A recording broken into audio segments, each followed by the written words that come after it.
From Cheers to Veronica's Closet, we remember her name and her legacy. 40 years of laughs and comedy we'll never forget.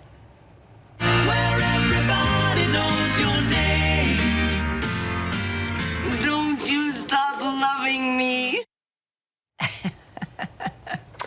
The Emmy-winning star was best known for roles including Rebecca Howe on Cheers, but she was also a beloved mother and grandmother.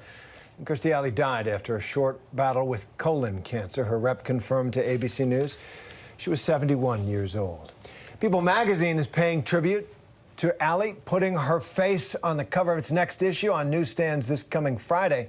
For more, let's bring in senior writer for People magazine, Eric Andersson. Eric, thanks for being with us. Tell us a little about the life and legacy of Kirstie Alley. I think it took everybody by surprise, and she was one of those figures in Cheers, but in so many. I'm actually going to out myself. I like the Look Who's Talking movies, right? I actually do. We all did. You know, and so tell me a little bit. You're not alone. About You're not alone. It was one of the highest-grossing movies of 1989. Yeah, she was a singular force. Her first day on the set of Cheers, she came dressed as Shelley Long. So it gives you an indication of her sense of humor. She wore a wig. She wore kind of the Diane Chambers prim and proper dress. And it really endeared her to the cast. And then soon after that, she endeared herself to millions of Americans who tuned in every week to see her and the rest of the cast. It's, not many shows, are able to succeed when a star like Shelley Long leaves, but, Kirstie Alley filled the void, and she didn't try to, imitate Shelley Long. She was her own character and her own person, and everybody loved her for it.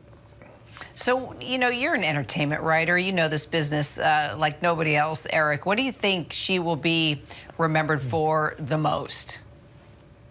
Definitely her comedic roles. Like I said, she was hysterical. Look Who's Talking was a surprise hit.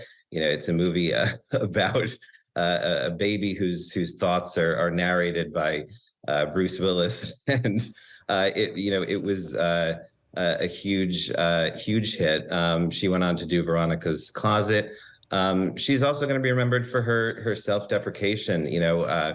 She was very honest about, gaining weight and her struggles with weight and losing weight, and she was splashed on the covers of tabloids, unflattering photos. And she wound up taking that and really running with it. She turned it into her own TV show, loosely based on herself, called Fat Actress, which was on Showtime. She wrote a book about the experience. And she really, like I said, she had the last laugh. She wasn't going to let people laugh at her. And she was a great comedic talent. And good for her on that, Eric. If I can just follow up on that. Yes, she did, take what was really pretty vicious coverage of her and the talk and the rest of it and turn it into who she is. She kind of owned herself. She owned it. Yeah. But I wonder about what it tells us. We already know it, but I'd like your reflections on it, about the fact that someone who the audience loved, right? Big or small, who had a way to grab your attention, make you laugh, didn't get any roles. Say that again, I'm sorry. Well, that the roles disappeared for her, that Hollywood just took one look at her at a certain point and said, no, she's out.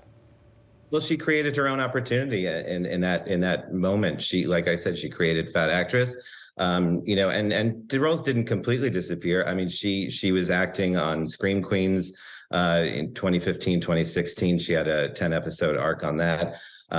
She continued to do Dancing with the Stars.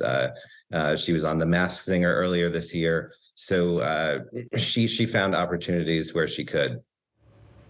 And we're now learning, I mean, this is the sad part of it, but, there's definitely, I can just see now the advocacy. We're already talking about it here at work and learning about other people that have dealt with colon cancer. And we didn't know that she was battling this. It was kept very quiet, and it took her life very quickly. What else are you learning? And I know that the family will be wanting to promote, clearly, advocacy for looking for colon cancer early on. Yes, it came as a surprise to everybody. We're still, reporting this out. Nobody knew, other than her close friends and family, which is surprising because she was an open book about so much in her life. Like I said, she was open about her struggles with weight. She, would go on talk shows and talk about how hard it was, dating as a 60-year-old woman after divorce. She was very, open also about her early, in her early 20s, having a drug addiction. So the fact that this was not known is a bit surprising, but as her children said in the statement, that it was only very recently discovered. So we don't know exactly how recently, but I'm imagining it's it was very, very recent for her not to be open about it. Well, I know that there are millions of Americans, right, who are remembering her fondly and wishing her family well. And Eric Andersson, we want to thank you for coming on and sharing your insight and smarts about this. Thanks very much. We look forward to the cover of the magazine. Yeah. Thanks, Eric.